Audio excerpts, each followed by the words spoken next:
First time I tried D&D was back in high school when some church friends of mine invited me to join a campaign they recently started. Satanic I Panic. have spells. I'm going to fly. It sounded fun, and I said yes, even though I had never tried it before. They weren't really interested in teaching me, though, so they made a ranger for me because they felt that's what their party needed, and decided to throw me in the deep end. They started me out on a big ice block floating down a river, headed towards a huge waterfall that would probably kill me. The DM asked what I would do. I had no idea what to do and was totally overwhelmed, so I decided to swim to the edge of the river. I managed to pass enough checks to reach land, but had lost so much hit points from the freezing water and being in the snow that my character passed out. My character continued to be passed out for the rest of the session, while the party found me and carried me with them. The next session, I finally woke up and got to play some more, but we quickly got into a battle where I had no idea what to do and got killed off before my third turn. My friends thought it was really funny, and I tried to laugh along, but it felt like they didn't want me to play with them. Oh my god, I am so ready for my first Dungeons & Dragons game! Yeah, we're all really excited to have you here. Okay, let's get started. Don't worry, we'll take it easy for you as a new player. 1 hour later.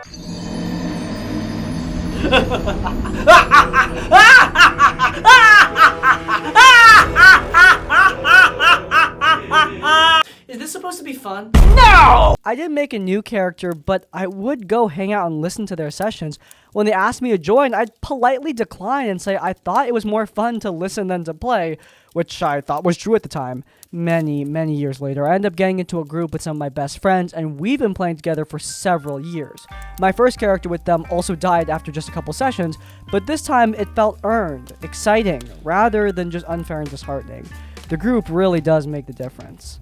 Look, as a brutal DM who likes killing player characters at every opportunity they get, I still think it needs to be earned. If you're just killing newbies, where's the fun in it? There's no sport, man.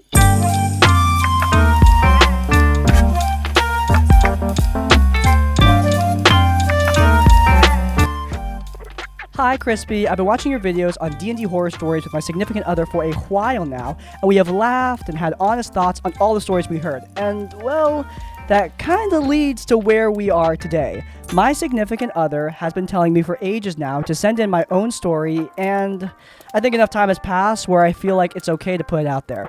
This is all starting in a game of Curse of Strahd on Roll20. Yeah, I know it's always Curse of Strahd. Bro, I know too! It's like my favorite module!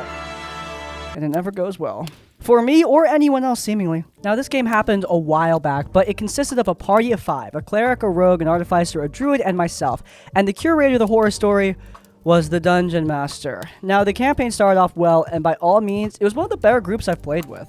We all had our own story beats that were going to be exploring the lands of Barovia. For my character, he was searching for his wife, who was taken by the mists. The other players had their own backstories, which we won't get into at the moment, but all in all, we gelled together well, and our RP moments were great. The story, by all means, was going so well until, unfortunately, we had to take a hiatus for a few months due to unforeseen circumstances that didn't allow the party to meet up. Which brings us to where things started to take a turn. Now, as we all know, Curse of Strahd's a campaign where there's not a lot of expensive components for spells available.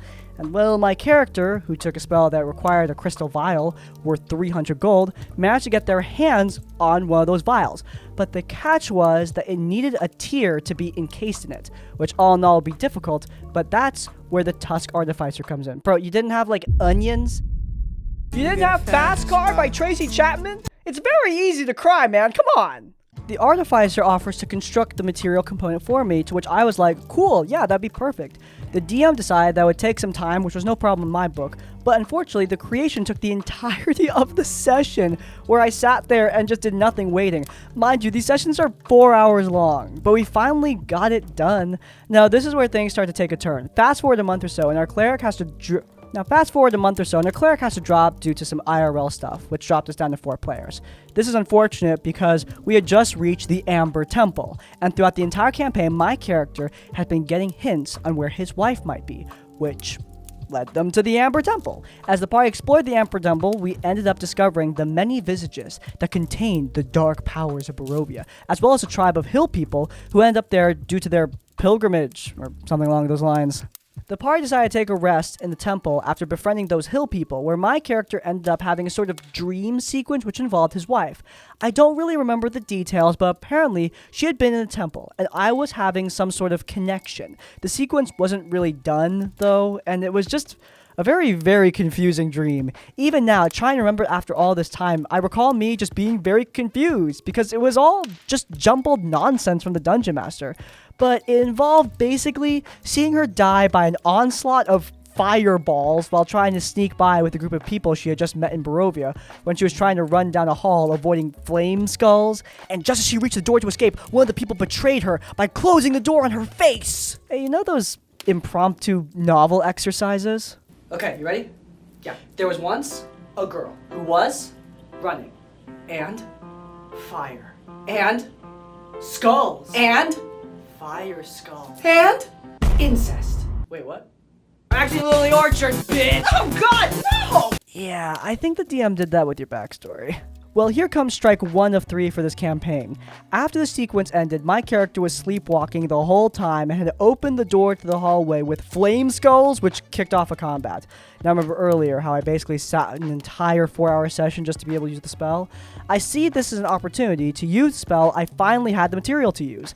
And when I do, the DM immediately says, "You can't do that." And I ask why, and he simply responds with, "You don't have the material for it." And I sit there, just staring at my Roll20 screen like, huh? Did he really just say that? So I say, "Hey, I do. We spent an entire session making this thing so I could use the spell." And the DM was just not having it, and he just says, "Fine, you can use it since it just fits the story." I just rolled my eyes like, "Okay, man, whatever you say." Well, we managed to destroy the skulls and continued on with the story where I roleplayed my character being distraught of seeing the remains of his dead wife, which he took the body and tried to take care of, but this is where things get weird. When my character was handling the body, my passive perception picks up marks on her body as well as stains. I think you see where this is going. Here's the thing though, I don't see where this is going. I never do. You guys know this. Unfortunately, my character dumped intelligence, so my investigative rolls were not hidden. But above table, we all knew where this was going, and we were trying to move on from it. Am I being clued in? As the narrator, I don't know where this is going. The DM was insistent on having us roll to see if we could figure it out. Eventually, we passed the check and ended up full on saying the body was defiled, and those stains are from reproductive fluids. So was I supposed to figure that one out on my own, or just... You guys all just have this floating in your head? What's wrong with you people? Like, dude, what? The whole table was just silent, and it was really awkward. And mind you, this was never discussed with me, the player, if this was okay or not. So after 30 seconds of silence, I made a joke to the table like, looks like someone is into necrophilia in D&D sessions lately. This was a joke, as a lot of us play Adventurers League, and there were a couple of modules where they did the exact same thing, but in like a comedic haha way, which was followed with, I guess D&D players are just really horny. Well, that was strike 2, and honestly, it should have been the moment where I just took my leave from the table, but I decided to continue playing. Terrible decision on my part. So I ended up playing it up as my character being angry and wanted to destroy the temple, which then made the DM angry because he thought I was metagaming, because what I end up destroying would be revealed as the Tomb of Understanding. Mind you, I have never played Curse of Strahd before. I have never gone into this whole campaign. This is blind for me. So I had no idea what he was talking about, but this was it for that session. The DM ended up messaging me, wanting to talk about what happened and how he thought I was metagaming and how I was using spells I couldn't do because of the scarcity of the setting. At this point, I was annoyed and just wanted to explain the issues that were present, that we spent the entire session crafting the material, and the necrophilia stuff made the whole game weird. He ended up apologizing after that and said we would retcon the whole thing. I said fine, which was my biggest mistake, so we ended up meeting for the next session a week later, and it was mentioned that we'd be retconning that, which, yeah, everyone was fine with that. But then the DM kept mentioning it over and over again. Like, dude, there's no point in retconning if you're just gonna bring it up to the point where I fully checked out mentally the campaign, but end up falling into this, like, sunk cost fallacy where I spent too much time in the game already. I wanted to see it through, so I ended up forcing my character into situations where he'd end up dying, and that was the end of it. Sorry this was a bit rambly, but I wanted to send this in for a while. I was still motivated to do it. If you have any questions about what happened or anything cleared up, I'll be happy to respond in any way. Thanks for reading the story and all the great entertainment you've given us. You are welcome, and feel free to respond to any comments down below. But yeah, that was crazy. Your DM is crazy. That sort of walk back behavior that the DM did at the end, I've actually seen that before. Not necessarily in Dungeons & Dragons, but just in life. Somebody will apologize for something, but they'll keep on broaching the subject over and over and over again just to see if they can get validation for it. Some people really don't like apologizing, and when they do, it's fake. The DM didn't actually apologize. He said the words, but he didn't mean them. And he kept on walking back to this topic because he wanted to see if anyone might secretly be on his side. Clearly, no one is, and for good reason. Look, if you want to explore that kind of intimate plotline in your campaign, sure, go ahead, but just do it in a place where other people are going to enjoy that. Springing it on the players, it's not going to work out for anyone. My friends in real life often say to me that I'm a magnet for weird things and stories. It's not because I want to, it's my curse. Believe me, I understand. I might be the only person who understands. Odd things are drawn to me like moths to a flame. This is one of the odder stories I was involved in, more of an observer than anything. To this day, I still can't hear the word propaganda without flinching. In this game I was in, one of the major mechanics of the game was making a diplomacy check to collect rumors and information. It was one of those campaigns where you pretty much stick to one city and maybe occasionally find a dungeon under an old factory or something. At the start of the campaign, we were given a list of local legends our characters would know. There was one folk hero that I'll just call Hero because I forgot the fancy name he went by. He was a steal from the rich, give to the poor kind of person. There was also an infamous serial killer called the Debt Collector, who has been killing small business owners and their families. He's never left a soul alive who can identify him, including children. And the city was too cheap to use expensive magic to speak to the dead for clues. Expensive magic, you know, the third level spell. There were other famous people in the city, but those are the ones important to the story. One of our party members, Lila, was an admirer of this hero and wanted to follow in his footsteps. Now, Lila, out of game, is a really sweet person. The problem is, she's one of those people who gets, like, really into character. And Lila's character was an asshole. Bro, you didn't hold any words! Don't hold back or anything. Like, she outright said that during character creation, that her character would be unpleasant, stubborn, and loud, and that she hoped the party would help her grow out of it. She immediately started causing problems when, during the first session, she got into a fight with the NPC our characters were staying with because the NPC roomed her with the other girl in my party, which is my character, instead of with her brother.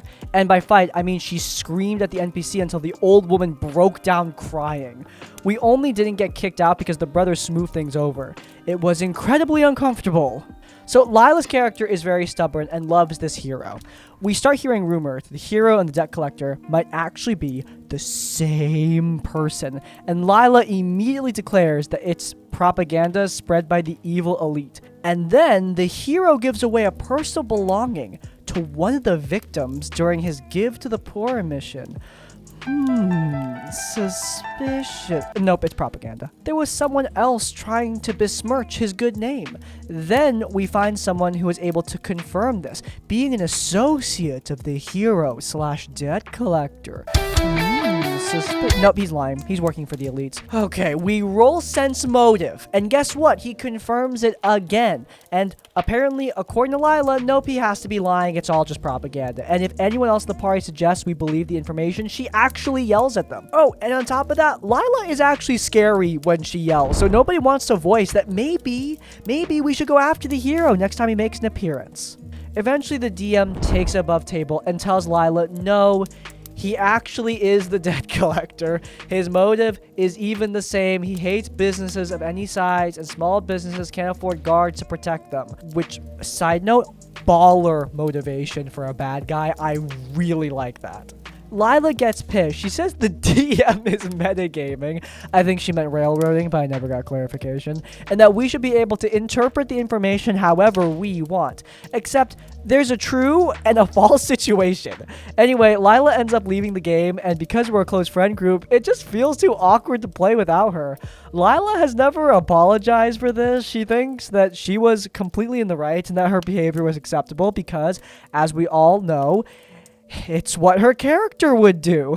You know, I've seen the situation so much on the opposite end. You know, the DM has an idea in their head far in advance, and it's clear the party are not going in that direction, but the DM tries to drive them in that direction anyway. That is bad. Like, obviously, I think the DM should have a good time, and I don't think the party should go out of their way to, like, circumvent everything the DM is doing, but if the party are going along with it, if the party understand the plot line, as they clearly do here, I think it's weird for a player to try and force everyone else to conform to their vision instead. Like, I get from the DM end how that can happen, you're building the world, but the player doing that? That's just kind of weird, man. It sucks that it was too awkward to play without her because it seemed like this group was doing well, and on top of that, you had DM with what seems like a cool plot line. It sucks that these kind of events, these kind of fights can just ruin everything for everyone, but yeah, that is sometimes what happens when you decide to be selfish in a collaborative role-playing game. You just suck the fun out of it.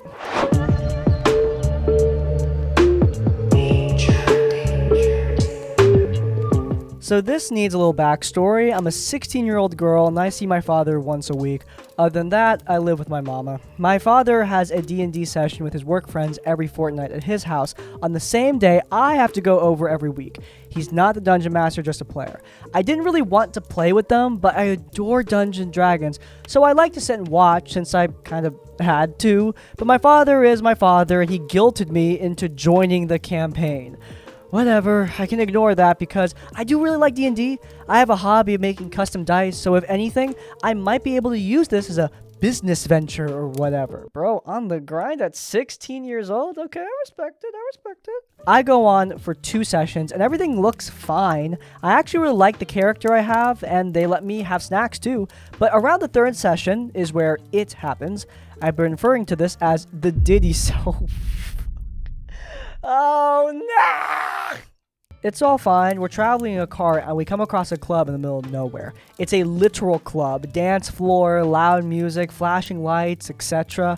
I'm kind of sitting back because I'm very tired due to my meds, but another guy's character, Wizard, interacts with this NPC and gets invited to a section of the club called the Pleasure Pit. At this point, I'm already over it because I don't want to hear grown men describe anything to do with the pits of pleasure, but oh well, I guess the DM specifies the NPC gestures for everyone in the party to join, so all our characters are all there.